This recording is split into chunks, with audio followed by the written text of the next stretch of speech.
So for today's topic, um, species-wide failure.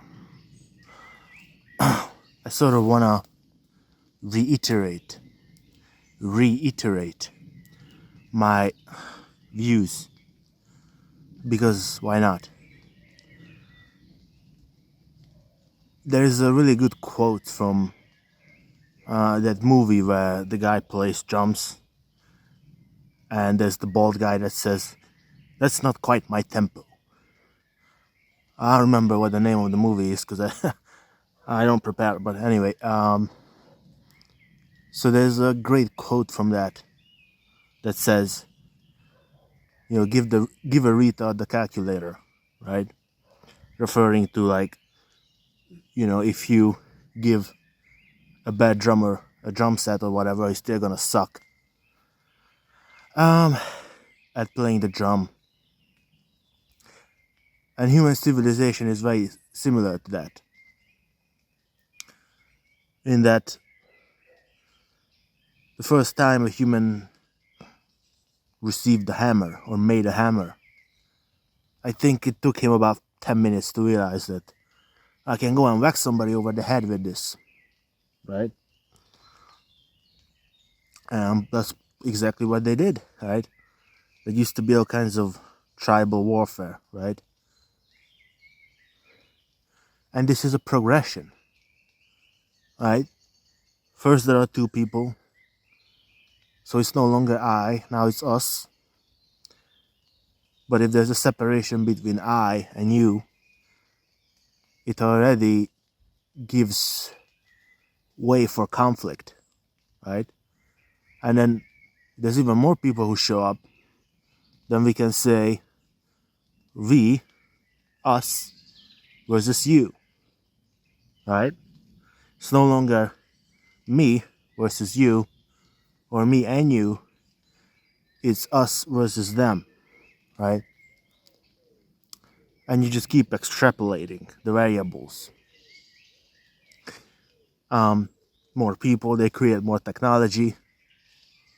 Eventually they figure out they have language, probably because they evolved to have it in some way, or by some weird miracle they happen to develop language, or they start writing, right? They used to have scribes, right? They start developing ranks for people, right? The peasants, the king, the scribe, the jester, and so on and so on. And eventually, with the newfound intelligence, they come up with ideologies. They make gods of things that are not gods.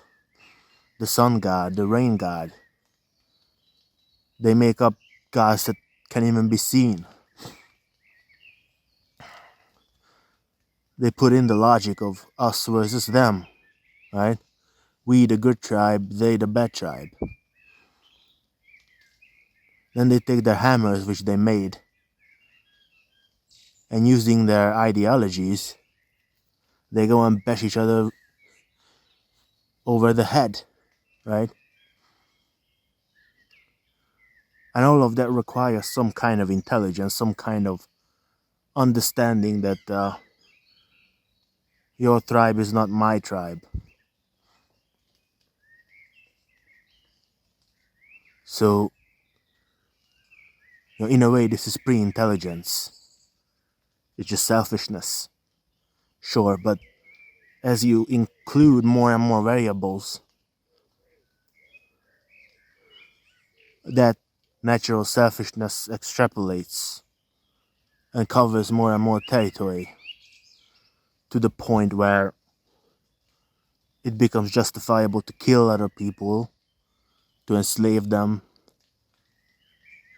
to exploit them. And it's all because you have some ideology that, it's not enough to have the recognition that somebody's skin color is different, right?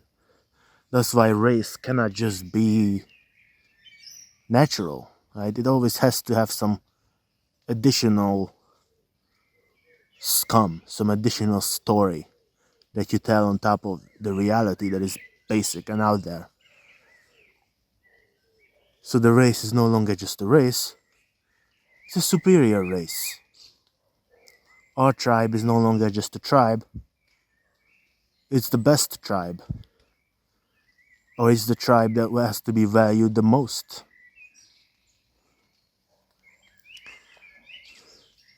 Then you sort of figure out that men are not like women, so you can oppress them too. And so on and so on. So for a long time, I've thought that the most dangerous thing there is complexity. So if you look at this thing, it's a very complex thing, very complex patterns that emerge, right? This is not a simple thing. It's not as simple as it looks. It's a whole organism that's connected to a bunch of other organisms. And that allows for new ways of oppression, new ways to oppress, new ways to destroy, new ways to kill, new ways to label, right? So words are one of the worst instruments of complexity, because words give you an excuse to speak illusory things into reality, right? Words don't correspond to anything. They are structures in our minds.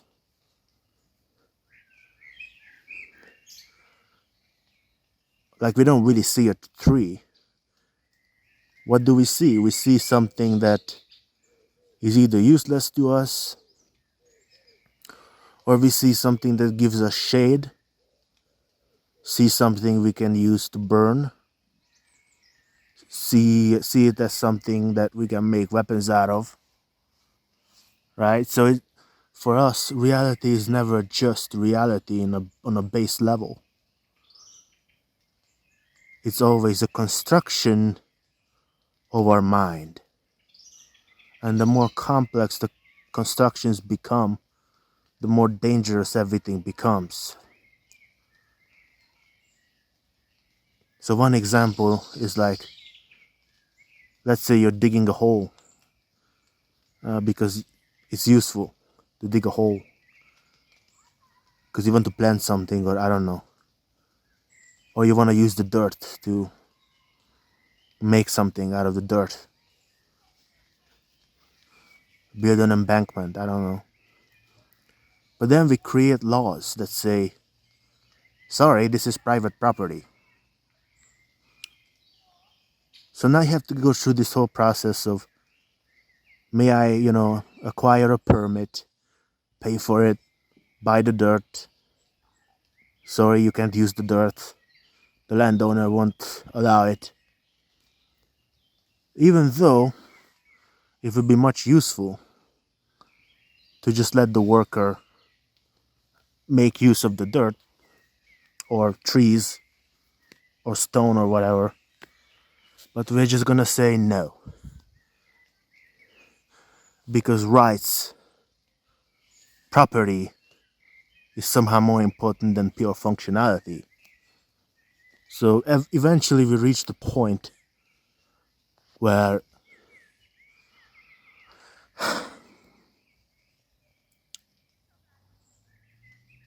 the idea of a thing becomes more important than the thing itself.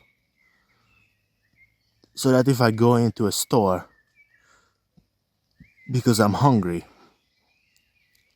the idea that I have money is more important than the fact that I'm hungry. And I will in fact starve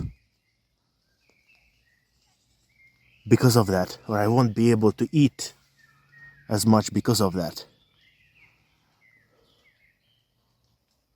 Right? So we create things that are complex. much more complex than they need to be. And that's why we have all the problems that we have. We couldn't solve the warming of the planet because we thought that, well, making money is more important, private capital is more important. We send our kids to school where they suffer because we have thought that society is more important than the child, right? This double nature. We don't want to impose suffering on our kids, but we know that society demands it. So we'll give up our natural desire to keep our kids safe on the excuse that, well, we need to make a man out of you, you know? We need to make a lawyer out of you. You need to make money. And you need to take care of our ass too when we're old. So go out and study and suffer on the excuse that society needs it. But what the fuck is this society? What is this society that wants, right? We don't really think of it as a collection of people. We don't really think about it as real material needs of people. We think of it as a giant imposition. Oh, the taxman is coming. Uncle Sam is coming. You have to fill the tax form. You have to pay the bills. The bill man is coming. You have to go to school. You need to get a job or we'll be poor. So it sets us against each other in this brutal Squid Game-like competition. And then, of course, there's always an excuse, right? You might say, this is naive. You're just being like a hippie. But that response is part of the ideology itself. That you're not allowed to critique the system because the system works. So one of the fundamental excuses that we're given is that the system works, therefore the system good. Every time you listen to somebody who in some way defends capitalism, will at some point make a reference to it's functional. Capitalism is the best system. When you compare capitalism to all the other systems suck compared to capitalism, which also sucks, but at least it's not as bad as the others. And the funniest contradiction is that these people are almost always conservatives, which means they believe in God. They're Christians, right? But they have no problem descending from the heavens and becoming materialists who only care about, function, production, right? When it suits them. That's why they say marriage should be one man and one woman. Why? Well, it's not because of happiness. Happiness doesn't matter. It's about duty. Duty to what? God? No. To society, right? So they lose this holy connection they claim to have to God. They pretend it's some kind of duty when in reality it's just, the most base material level necessity. The most utilitarian justification you can give, which is, it works, right? They're all about function. We need to keep order in society. When there's BLM or some other rioters, unless it's their own guys, of course. But putting that aside, some of them are probably honest, and they will actually abhor all forms of violence or uprising or anything like that. But even so, that's not good enough as a justification because it's like, well, sometimes you need to be violent, sometimes you need an uprising, right? An obvious example would be to defeat the racist South or to defeat Nazis. But my own response would be,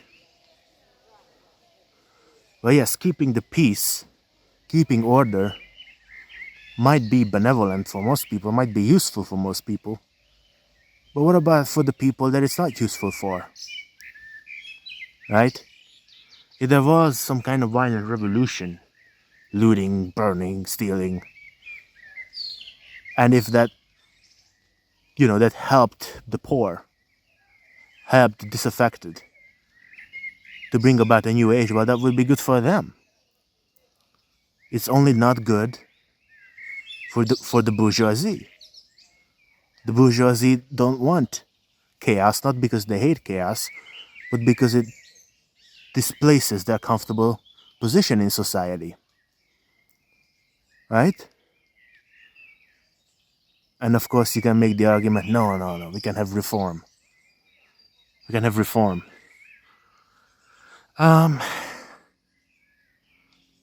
Maybe, but in today's society, we still have a bunch of people who would be better off if society didn't function at all.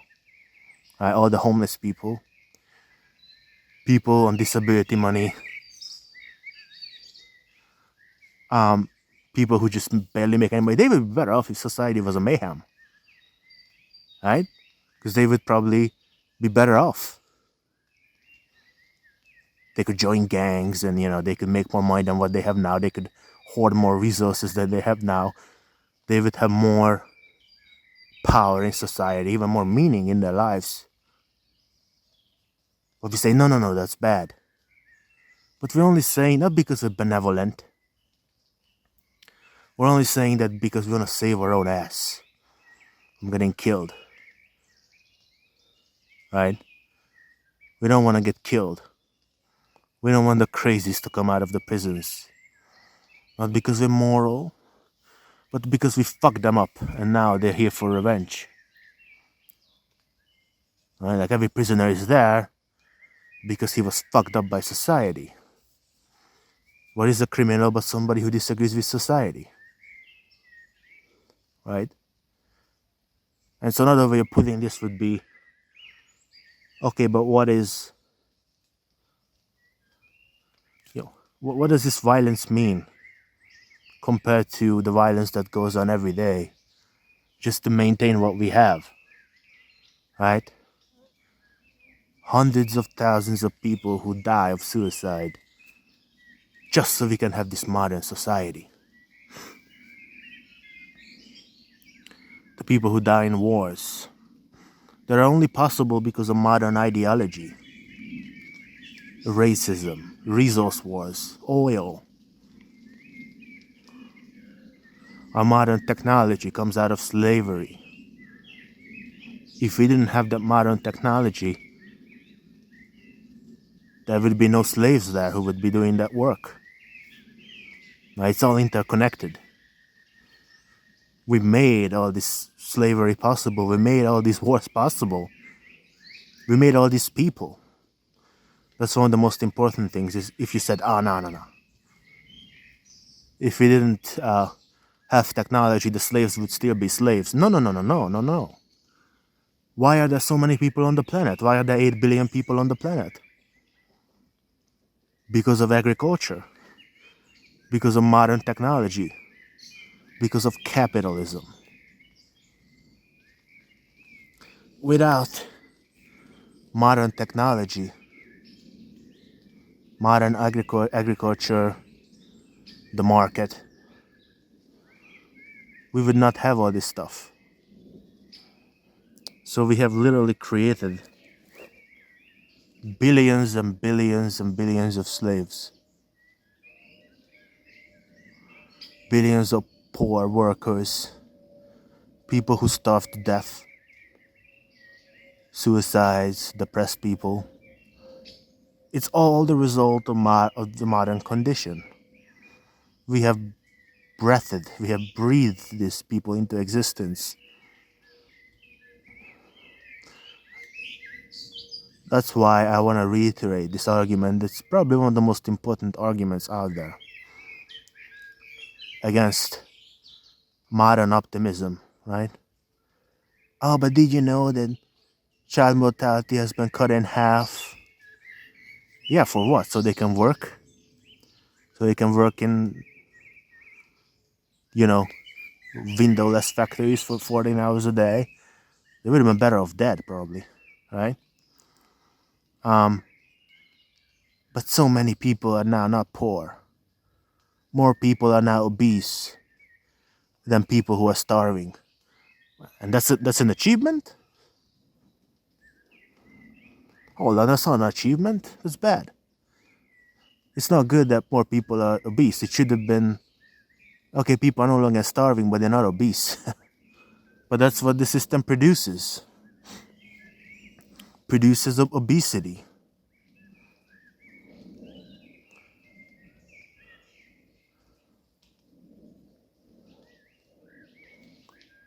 And then the major dunk, I think, the major argument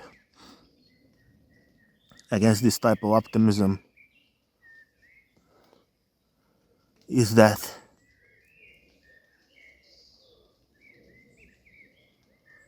it might be that in relative terms, people are better off, but in absolute terms, they absolutely aren't. Because there are more slaves in the world than ever before, more exploited workers than ever before, more victims of war, more racism. And these things are the products of the Enlightenment, products of the Industrial Revolution, products of capitalism.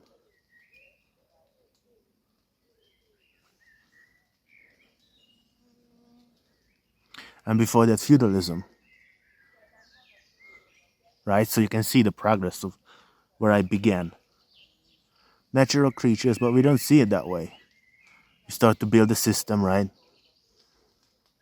We understand that there are men and there are women and other tribes, not me, not just us, but me and you, and then us versus them. Make a hammer, beat someone to death with the hammer. Make ideologies to justify our own bullshit. I mean, that's the obvious origin of religion, right? Can't really take that shit seriously. It's just a way to oppress people, right? Like George Carlin said, spooky language. Spooky language. Thou shalt not have no strange gods before me. The 10 Commandments. He said, why is it 10? Well, because if it was 11, it would sound like shit. It needs to be 10. Old, stupid stories that billions of people still somehow believe. And I think the reason to rag on religion today is that it's the fundamental driver of stupidity. Like, without Christianity, there would be no Trump, right? There would be find one political party today in the West that is fascist, but is not Christian. Most of them will be Christian. Maybe a couple of them won't be. Maybe the pagan or some other few weird garbage, but you get the point. Most of them are Christian, like Trump, and holding up his Bible, selling his own MAGA Bible. But this is only possible because people's brains are receptive to delusions, to stuff that doesn't have to be proven. So God doesn't have to be proven. He's just taken on faith. Miracles don't have to be proven because they're miracles. Why would you prove a miracle?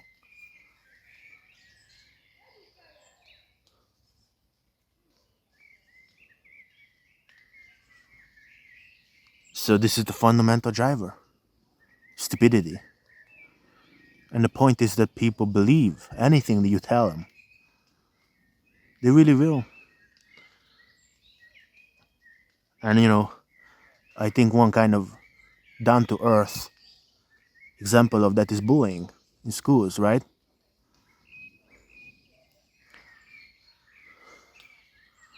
And in schools, usually the way it goes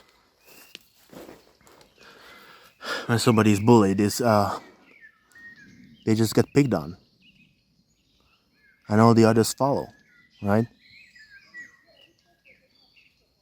It's the effect of human beings being tribal creatures. They see something that looks good, sounds good, they flock to it.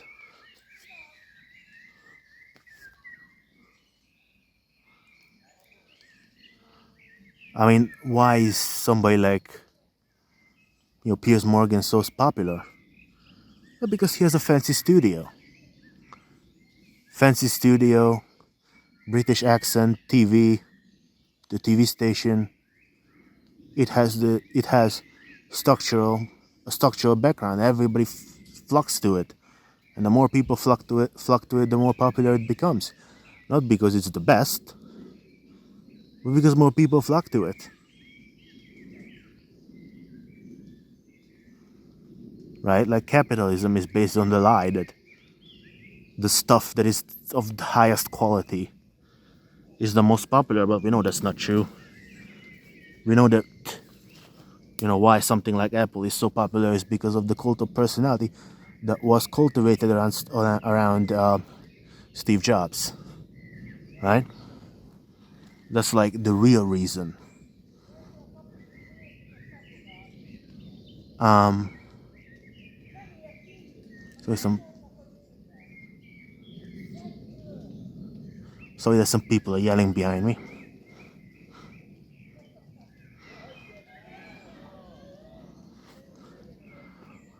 Well, we should continue talking anyway.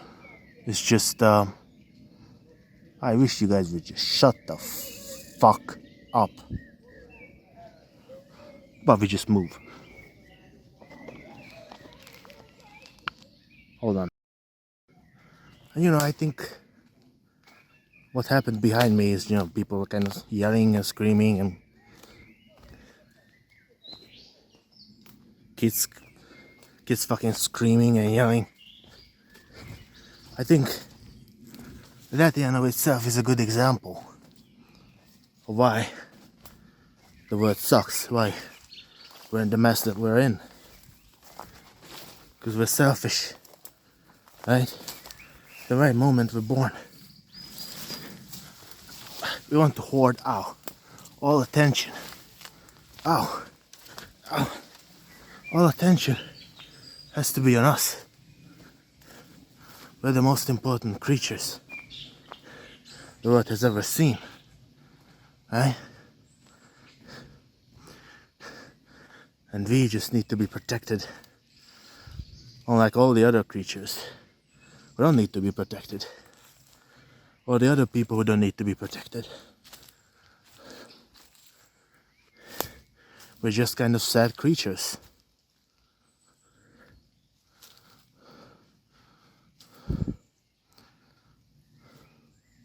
Primed to be stupid.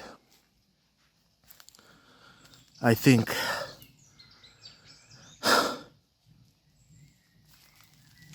nobody really faces the world for what it really is, right? We don't face the world for what it really is because we always face it through masks, personas, right?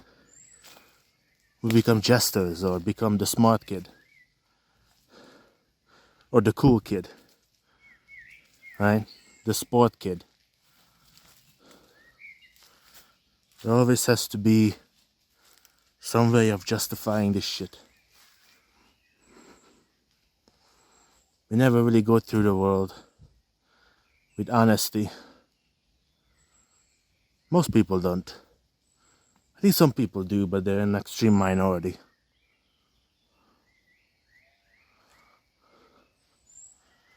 And so, I think one tragic reason to be a pessimist is just how fake everybody is, right? So going back to the bullying example, they just pick out somebody that you're not supposed to like, and nobody likes them anymore. It's funny because I went on the receiving end of both. There were times when I was popular times when I wasn't popular, there were I sometimes played the clown. I sometimes appeared like the smart kid. Sometimes I appeared like the fitness kid. I went through a phase like that. The sad kid. The aloof kid, you know. And you go through all these illusions. You're not really a real person. You don't really want to hang out with that girl because you really like her personality. You just want to fuck her. You want to, get in there. Maybe I get a chance. Maybe I get a chance. Hang out with somebody else because I want to be the center of attention. I just find it all so fucking sad. It would be a lie to pretend otherwise, right? Fall in love just so one of us can die or grow apart. Fuck that. I mean, it's not worth it. Why is it worth it? If you had been never born, what are you losing? But once you're here, it's just such an addiction. So difficult to get rid of it. So difficult. You remember all this information, and most of it is never used. A lot of waste in this society, right? Like, I know how to do a lot of things. I know how to tie my shoelaces. I sort of know how to code in Python. I learned some Spanish. I'm kind of a funny person. I could tell stories. I know English. I know how to do YouTube pretty well. I guess. Well, I used to. I know a couple of, academic subjects pretty well. Pretty smart. But most of that skills, most of what I know is never used. It's never put to use. It's just wasted. Completely fucking wasted. Right? I mean, there's a terrible kind of level of waste.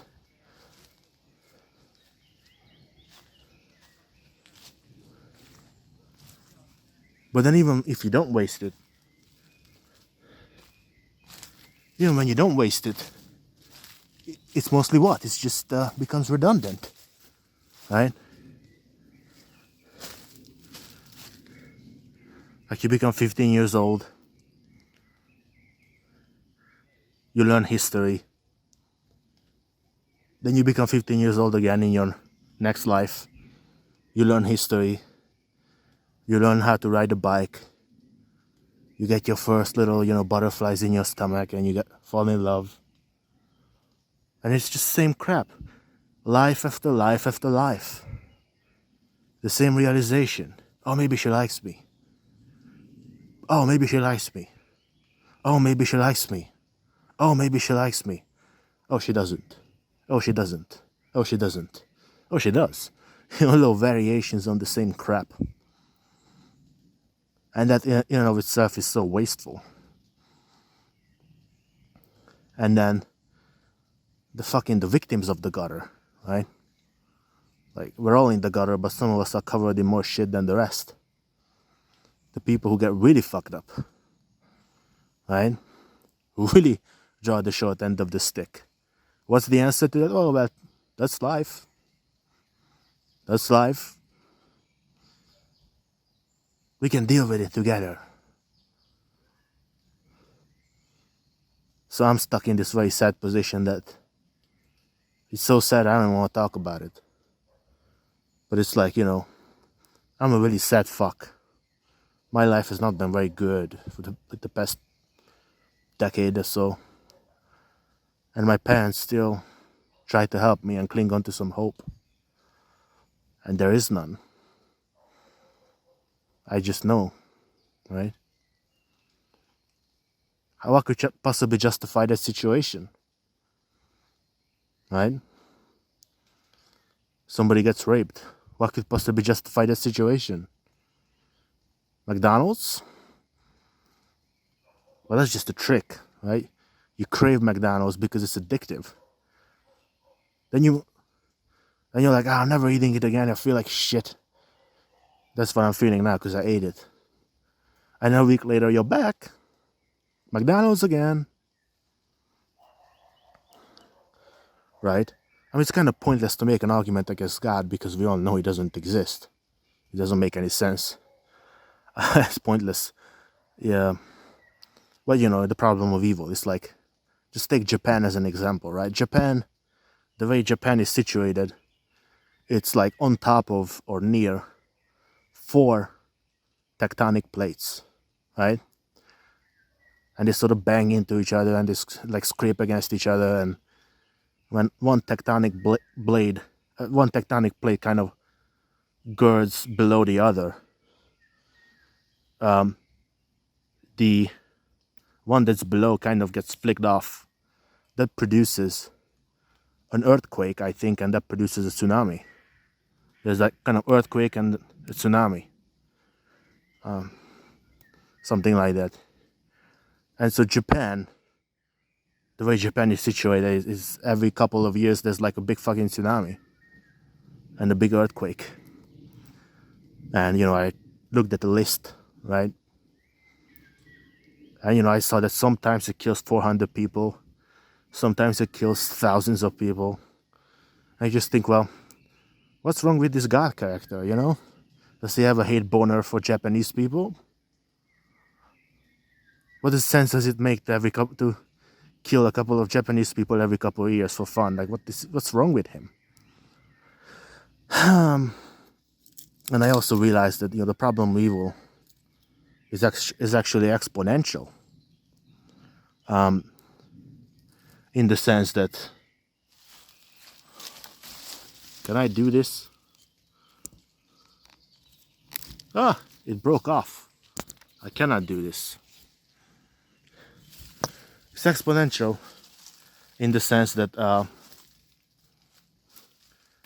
for most of human history, there were barely any humans around. Now there's a lot of humans around. But it happened very suddenly, out of nowhere, right? From the Industrial Revolution on, it was a huge exponential increase in humans. But it also means that sin has exponentially increased, right?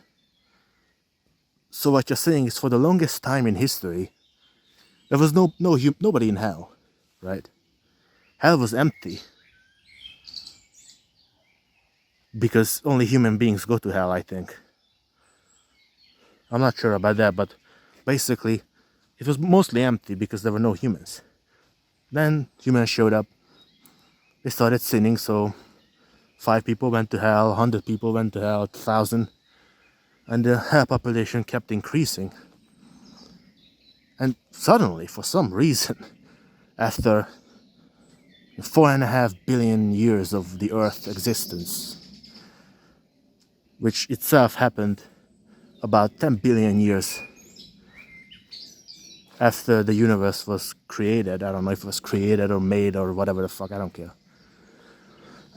Nobody knows if the universe is infinite or finite or whatever. I tend to think it's infinite because the word doesn't make any sense and it's incomplete. But anyway, the point is, suddenly there was an exponential increase in the amount of humans in hell. 10,000, 100,000, a million, 10 million, 100 million, a billion, 4 billion, right? And what kind of sense does that make? Like, why is God so sensitive? Why does he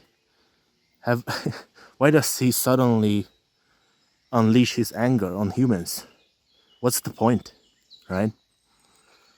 Because humans have sinned. Why did he make so many of them to sin? And why doesn't he forgive them if he's all good? Right? Like, for example, if you believe that homosexuality is a sin, being gay is a sin, you're basically saying, like, God is going to send like 100 million people to hell just because they were gay. It's like, what the fuck? Why?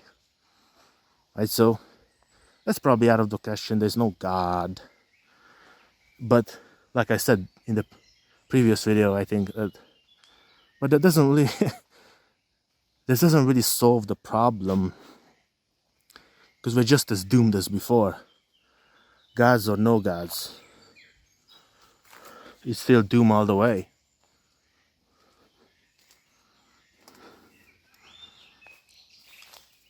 But I basically think that God is kind of worthless because it doesn't solve any problem.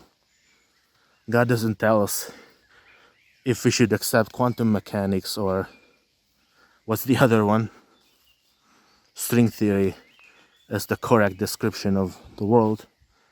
He doesn't tell us if we should be socialists or capitalists. He doesn't tell us how to solve any of the sociological issues that we're facing. And of course he'll say, but we can appeal to the Bible. But that's the problem, right?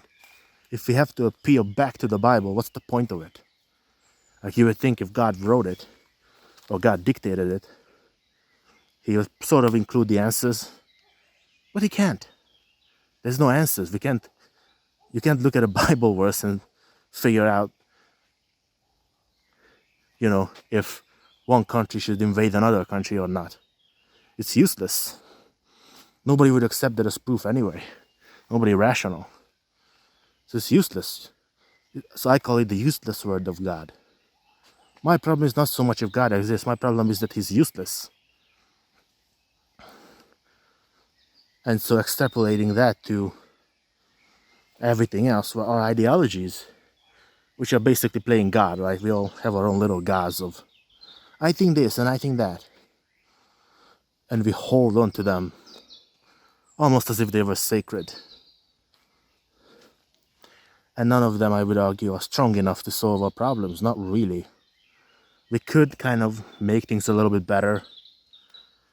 And we do sometimes do that. But I just don't see this utopianism emerging, right? So I've been watching like leftists on YouTube, and they say things that I've thought when I was like 19 or 18, like, we can just abolish money, and if you need like 4 bottles of milk, we just request it and we'll give it to you. It's like, what's the point? But also like, you're just so utopian. What's your evidence that human beings are capable of this kind of ultra benevolence, when we have produced basically no evidence that we can do that?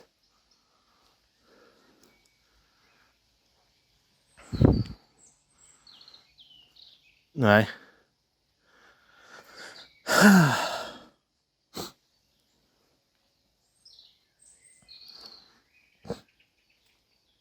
Like, even the way leftists argue, they're usually pretty aggressive, right? It's like, well, you're kind of undermining yourself, because you really don't want this utopianism all that much either, right?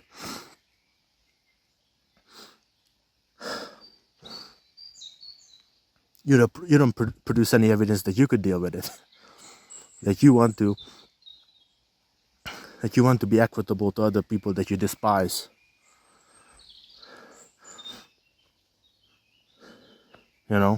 Sure, that might be cynical, but that's the way I see it. I just don't buy utopians. I don't buy their ideas. I don't think it's gonna happen. I'm not even sure even they want it. If you got your utopia, what will be the point? What are you gonna do now? Start a war? How can we invent something else to bicker about? It's not gonna be solved. And it's so dangerous because it makes people, it calls them to action, it calls them to do things. And one of the most annoying things leftists like to say is, well, that wasn't real communism.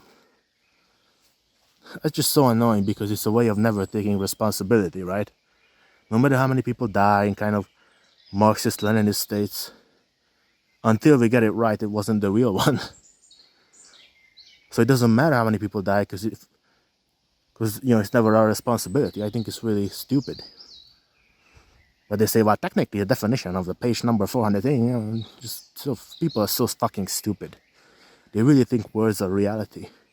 They think if they can read out the definition somewhere, it's somehow an argument for something. Well, technically, it says that a chair is something you can sit on. Who cares? It's, it's whatever people think that it is. So people are blinded. They think it's very difficult not to fall into this, right? Is that you think that there's such a thing as rationality, such a thing as objective facts. If you try to debate with people and solve issues, you always fall into this. Not understanding that it's all basically bullshit. That you just see in things what you see in them. That words are just a way to justify yourself, right? It's not describing something real. It's just describing your emotions, what you want.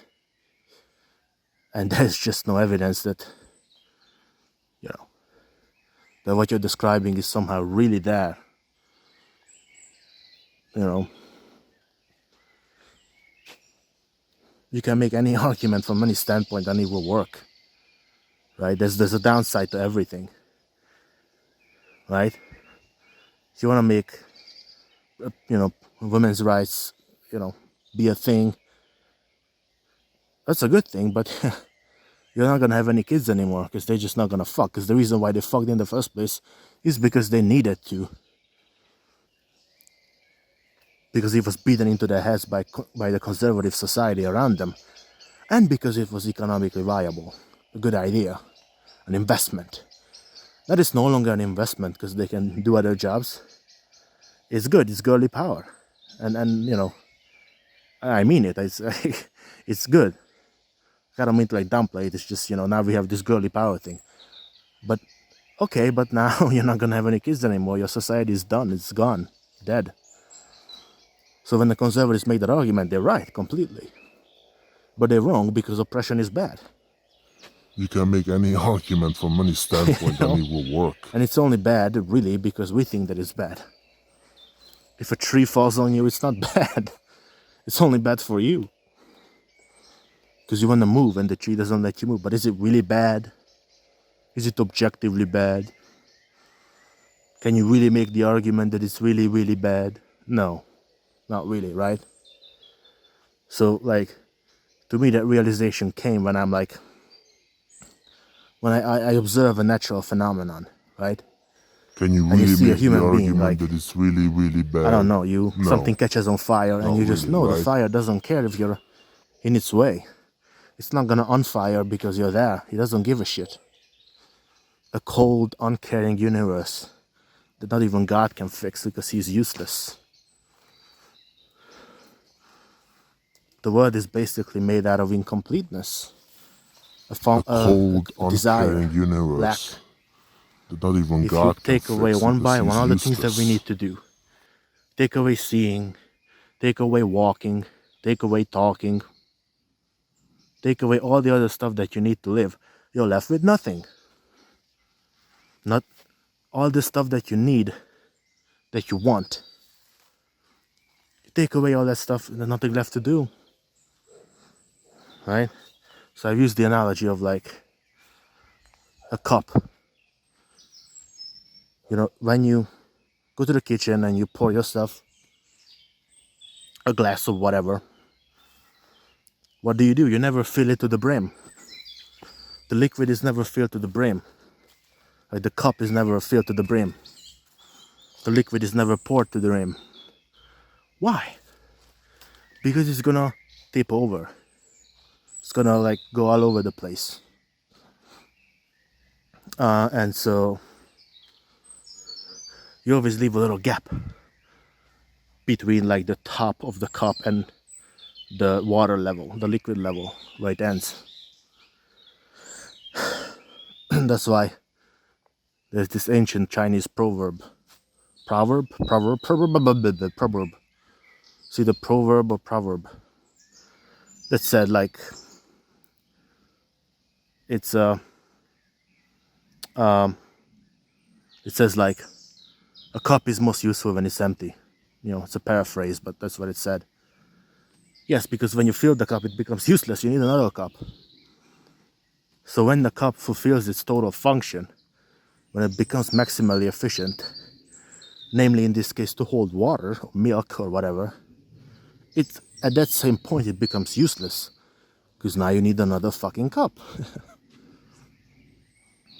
Okay, so based on lack, incompleteness, and that in and of itself is not maybe an argument for pessimism, but it's just kind of one component in the depth of darkness that we're in, that we're never really satisfied and we're just horny and we play all kinds of roles, right?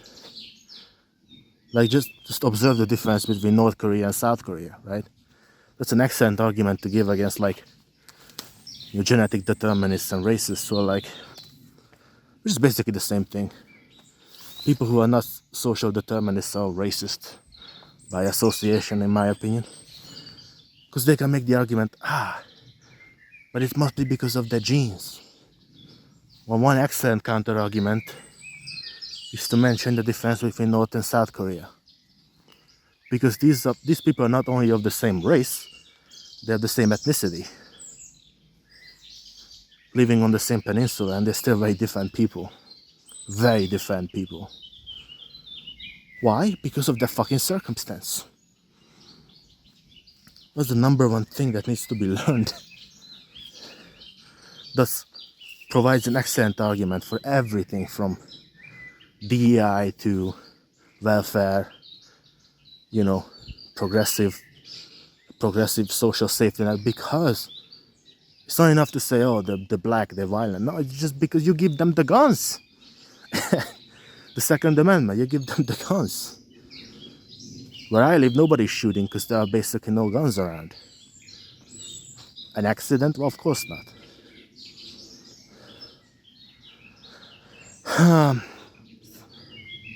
So there was this experiment. It was in an American classroom where a teacher turned his class into fascists, right, to show them the danger of fascism, right? And it went too far, and the students became fascists, right?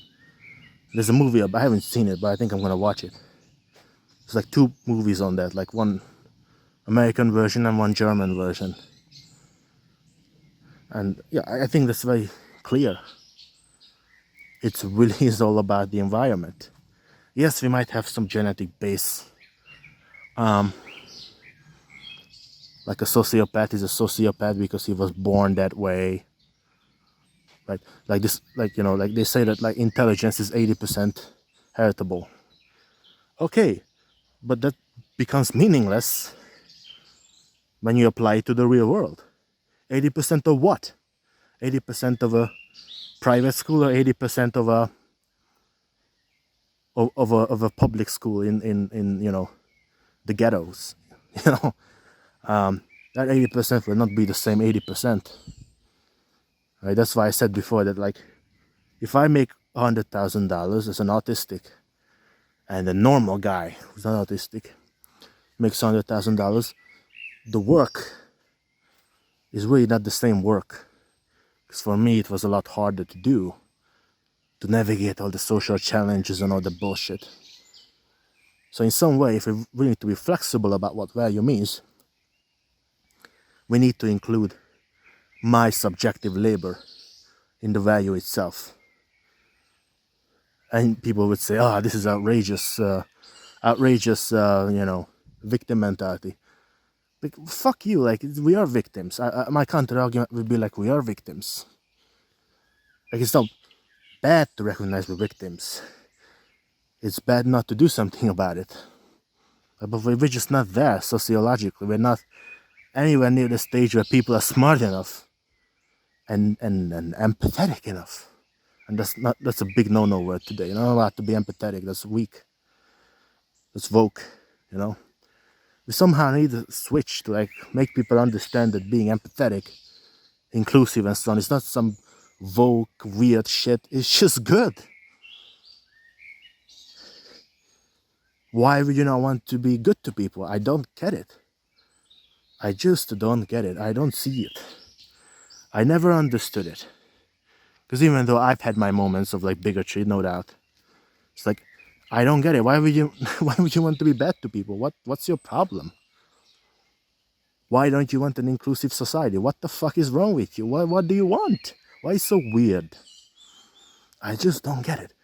Oh, at Eminem, they throw you the words. Like I just seen a debate, like a part of it where I watch a lot of debates, yeah. Where, because like I wouldn't do well in a debate, because I just wouldn't accent and all that shit. I'm not a strong enough personality to deal with it.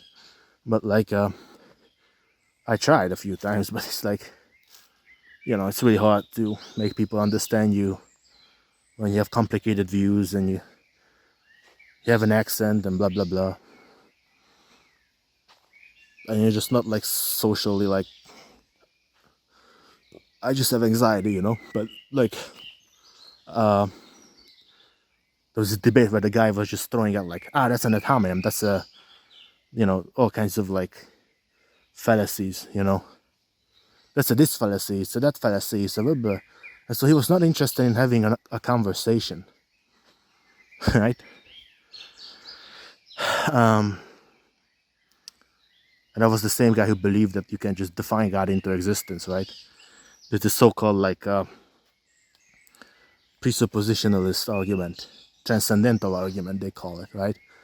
Where you can't justify reason without appealing to some higher God, some higher intelligence that we call God. I think that rests on a bunch of confusions, like that intelligence is not recursive, right? That intelligence doesn't, you don't gain intelligence by appealing to some higher level thing, but it's you go inside. So I think that life is recursive, right?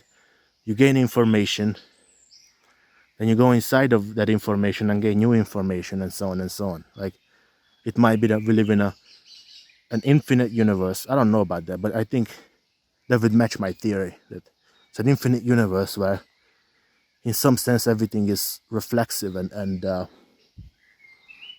everything is contingent, everything is self-referential. It's recursive. Like you see patterns in nature, where it's just where it just kind of it references itself, right? In order to make a pattern, it just goes like this and this and this and this. And one thing is only one thing because it's connected to another thing. Like, look, tree, like we call this one thing, but this could actually be multiple. Like we call this like several different things, but this could be one organism. If you go on Wikipedia, you can see this like this giant tree that stretches miles and miles, I think, weighs like tens of millions of tons or whatever, but it's one organism. It has like one root, but it's like a bunch of trees. It's like almost a forest, but it's one individual, one organism, right? Like whether we call something one organism or not is kind of a contingent, like it's kind of random. It's a demarcation problem, I think. Like how do you demarcate one thing from the next? How do you demarcate science from not science? Pretty hard stuff. Because race science is not science, because race, I would argue, is socially conditioned, right? Gender, I'm learning about gender. Right? I didn't know that gender identity and gender were two different things. But like, you can actually look at neurological evidence about trans identity. Like people are really, it's not just, passing fad. Like neuroscientists are not studying. They're studying like the neurological basis of the identity. It's something that you're born with, probably. Something that is deep is there. And then your subconscious, your kind of, I guess your subconscious or conscious identity of what you like feel yourself to be is called gender identity. But gender itself is like a deeper thing. But like, I don't know. It's just kind of a complicated thing, because I would say that the identity is part of gender somehow, you know. But it's complicated. I might talk about that later. So I'm just making the point that like shit's complicated, you know. People don't really want to admit their own ignorance, what they don't know. Don't want to sound stupid. So I've noticed with a lot of intellectuals, it's not that they're like super smart. They just don't talk about things they don't know.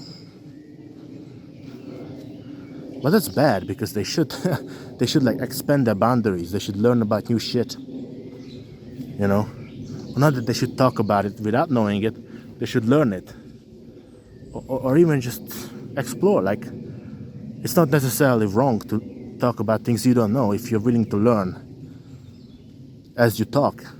That's what I do. I don't care. Like, it bothers me that I'm not perfect, but it's like, okay, I don't know everything, so what? What if I stumble on my words and I say things I don't know? So what? I'm learning. An open mind. It's perfect. And most people don't want to do that. Most people don't want to. They could give a flying fucking shit. They're not interested in other people. They're more interested in the ideology itself. So much more interested in the ideology itself. I think the right wing is very severely into this. That, you know, some ethereal, weird, vague idea of the country is more important than the people's health and safety and well-being. More interested in that, more interested in our country than in justice in general. Like, no migrants. Yes, the migrants exist because we haven't taken care of them. But fuck them. We've exploited them in every way, but fuck them. You know? Yes, we get our phones and computers from countries where these people work. But we're not gonna take them. We're just gonna take their computers. It's just like everything is unjust. Almost everything you see. You see this? Kind of pretty. Almost everything you see is in some way unjust.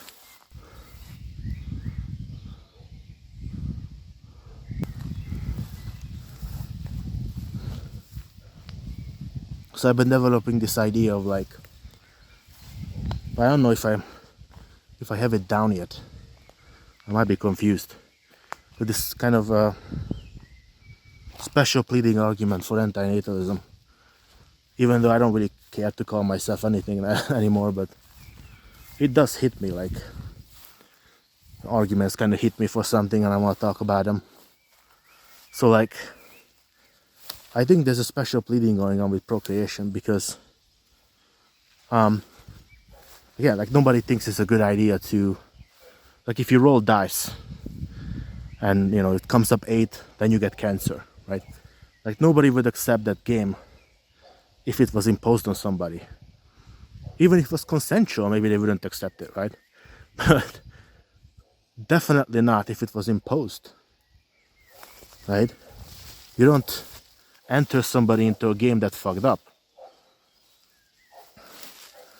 But when it comes to procreation, that's somehow okay. Like even though cancer is in, you know, the cards, possible that you'll get cancer, suffer for 7 years and then die. And procreators just say, oh, well, that's just part of life. Or, you know, and so the reason why special pleading is because that's okay, right? Or to take another example, which I've given already, I'm not allowed to go up to someone and tickle them. If it's a stranger, that's assault. But if I impose an entire lifetime of sensations, many of which are much worse than being tickled, that's somehow okay.